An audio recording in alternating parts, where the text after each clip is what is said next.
How to fix not found 404 error on WordPress on Apache.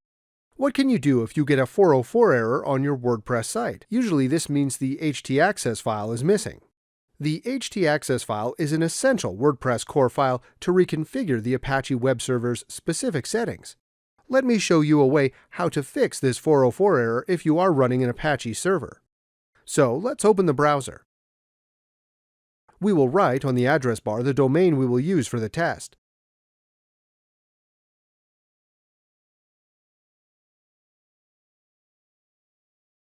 The site works, but what if I will click on a page or a post? You will get a 404 error access.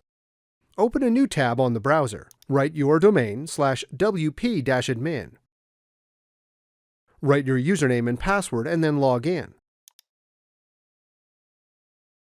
Now go with the mouse over Settings and click on Permalinks. Please remember what option you have selected. Now select on this page Plain.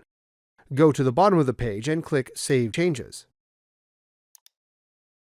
Now, change back to the option you already had. Go to the bottom of the page and click Save Changes. Now let's go to the tab where it was the error. Refresh the page. You see now the page. This means the file has been regenerated by WordPress. If this option does not work for you, check the videos in the descriptions. I've explained how to fix the 404 error with FTP, cPanel, or Nginx.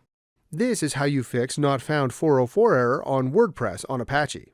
If this was useful, please like, share, and subscribe. You can watch more videos from the right.